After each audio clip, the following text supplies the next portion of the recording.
ওই আকাশের মেঘগুলা দেখলে একেবারে মন জুড়িয়ে যাচ্ছে, যেন সত্যিকারের সুইজারল্যান্ড। আপনি তো খান না? না, আমি শুকরের মাংস কেন খাবো? বাইর না হলে একটা সিস্টেম আছে, ঝোল দিয়ে এটা আবার বাইর করে দেয়। শামুকের ভিতরে ঝোল ঢোকাই দিলে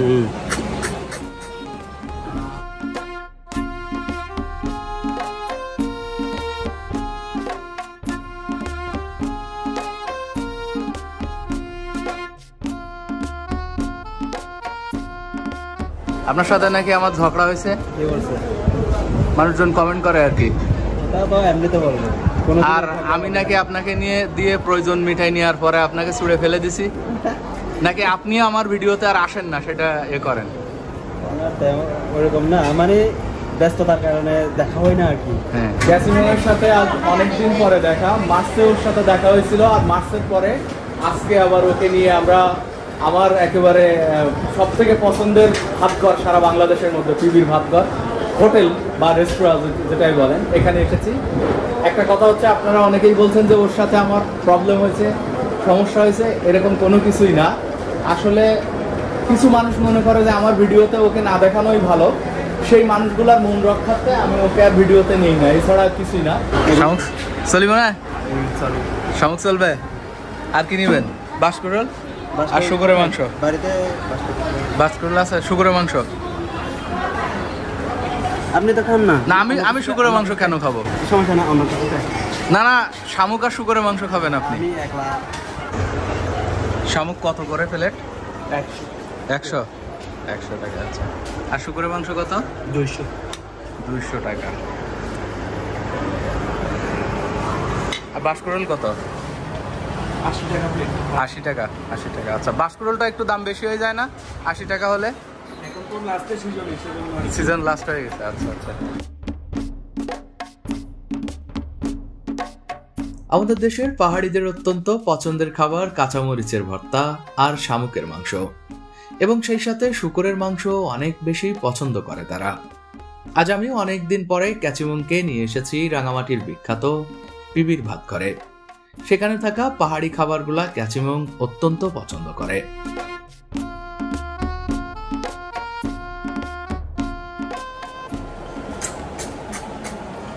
বাইর হয় না, বাইর না হলে একটা সিস্টেম আছে, ঝোল দিয়ে এটা আবার বাইর করে দেয়। শামুকের ভিতরে ঝোল ঢোকাই দিলে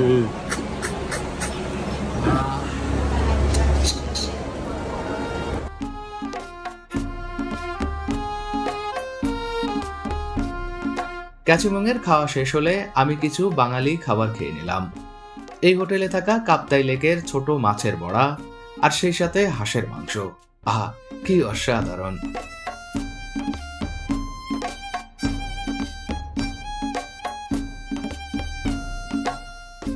অনেক খাবার খেয়ে পড়ন্ত বিকালে এবার বাইক নিয়ে বেরিয়ে পড়লাম রাঙামাটি থেকে কাপ্তাইয়ের উদ্দেশ্যে।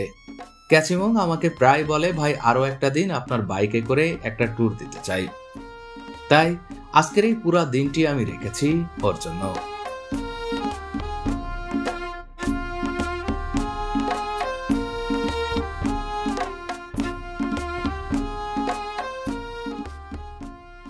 বাংলাদেশে এমন অনেক শহর দেখা যায় যে শহরগুলোর পাশে ছোট নদী, খাল, বিল কিংবা জলাশয় আছে, তবে সেই সব জলাশয় একেবারেই ময়লায় ভরা থাকে। সেই দিক দিয়ে রাঙামাটি শহর একেবারেই আলাদা। ছিমছাম পরিষ্কার পরিচ্ছন্ন জলাশয়ের পানিতে যেন মুখ দেখে চুল আছড়ে নেওয়া যাবে। রাঙামাটি শহরের রাস্তার উপরে খুব বেশি ধুলাও উঠতে দেখা যায় না। সবকিছুর বিবরণ যদি এক কথায় দেই তাহলে বলতে হবে অসাধারণ।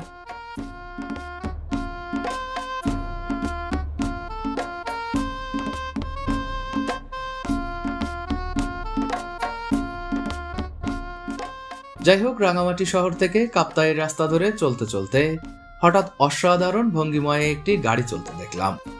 ফাঁদ খোলা বিদেশি স্পোর্টস কারের মতো দেখতে এই কারে আমার চোখ আটকে গেল। কোনোভাবেই এই কারের ভিডিও করা থেকে নিজেকে বিরত রাখতে পারলাম না।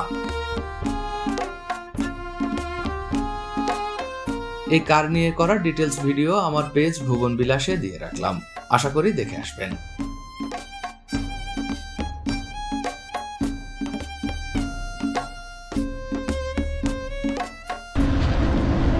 আসসালামু আলাইকুম। কি নিজে তৈরি করছেন নাকি এটা? হ্যাঁ ভাই, আমি একটু ভিডিও করতে পারবো কি? হ্যাঁ শিওর ভাই। কোথায় দাঁড়াবেন? ওই পিছন দিকে দাঁড়াবো। আচ্ছা আচ্ছা।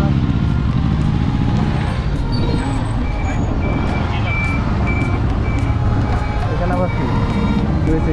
ভয় লাগে ভাই, ভয় লাগে। আসলে এই জায়গাটা অসম্ভব সুন্দর, মনে রাখার মতো একটা সুন্দর জায়গা। ক্যাসিমঙ্গায় দাঁড়িয়ে আছে এবং সন্ধ্যা হয়ে যাচ্ছে, চারপাশে মেঘ, আকাশ, সবগুলা দেখুন যে কি দারুণ লাগতেছে, তাই না? রাঙামাটি আসলে সুইজারল্যান্ডের মতো সুন্দর, আর বিশেষ করে পিছের ওই মেঘগুলা খুবই সুন্দর, মানে একেবারে স্মরণীয় সুন্দর। কি অবস্থা?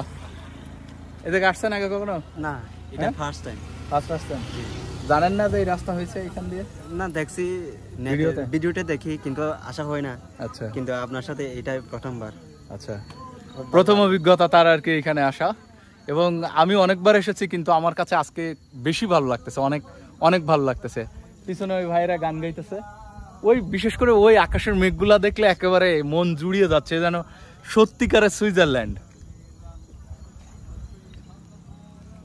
তোমার দুঃখ ছুঁয়ে ঘুম আসে না, ঘুম সাথে। ক্যাসিমংকে এবির সাথে দেখা করাতে নিয়ে যাচ্ছি। এবি আছে কাপ্তায়, রাঙামাটিতে আমরা খেলাম, সেটা আপনারা দেখলেন রাঙামাটির পিবি হোটেলে। এবং এই মুহূর্তে আমরা যাচ্ছি কাপ্তাইতে, এবির সাথে দেখা হবে, দেখা করে দেন আমরা চট্টগ্রাম ফিরে যাব। তবে তার আগে এই যে কি বলবো, মানে মনে রাখার মতো কিছু সুন্দর অভিজ্ঞতা আসলে আজকে হচ্ছে। অন্য একদিন এই রাস্তা দিয়ে গেছি, তখন বৃষ্টি হচ্ছিল, বৃষ্টির সময় ওই রাস্তা দেখতে খুব দারুণ লাগছিল, কিন্তু আজকে বৃষ্টির ঠিক আগ মুহূর্ত, বা হয়তো বৃষ্টি হবে, নাও হতে পারে, যে মেঘ উঠতেছে পাহাড়ের উপর দিয়ে, ভাসমান ওই মেঘ দেখতে, কিংবা যে লাইটটা মেঘে প্রতিফলিত হয়ে এই মুহূর্তে রাস্তায় পড়ছে সবুজ ঘাসে, তারপরে চারপাশের গাছে, খুব দারুণ লাগতেছে, মনোমুগ্ধকর।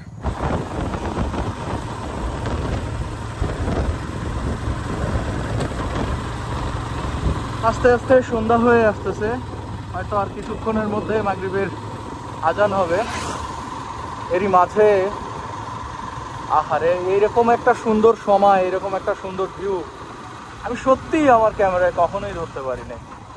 পাহাড়ে এতদিন ঘুরি, এতদিন পাহাড়ে ভিডিও করি, কিন্তু এটাই সর্বপ্রথম এত দারুণ কিছু ভিউ ধরা পড়তেছে।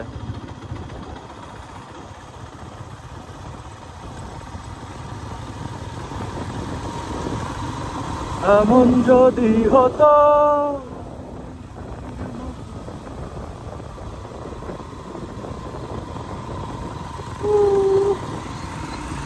বেশি সুন্দর, বেশি সুন্দর।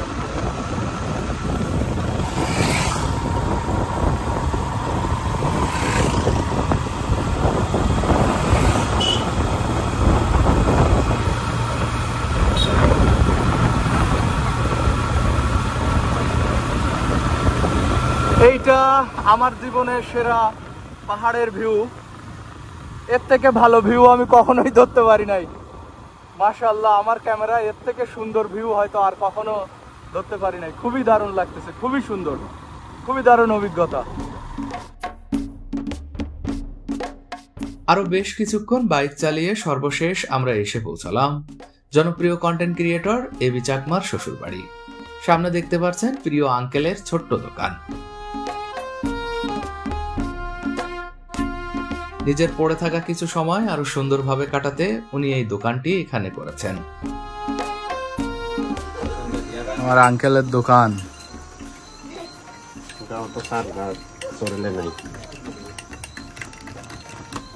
আপনি যদি ভিডিও করেন, আমার সাথ নাই।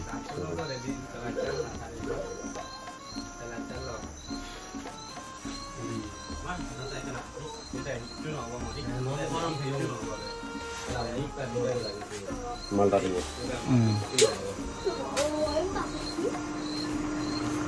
গাছের মালটার চা, এখানেই গাছ, গাছ থেকে খাওয়া হয়েছে। খাইছেন আপনি? ও, আপনারা আগেই শেষ করে ফেলছেন? জি, কিন্তু আগে আগে খেয়ে ফেলছেন।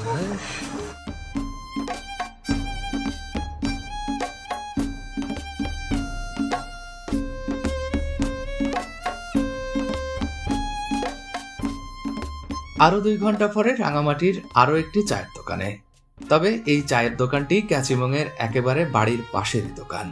আজকের রাত্রের মতো ক্যাচিমংকে তার বাড়ির পাশ থেকে বিদায় দিয়ে আমিও বিদায় নিব।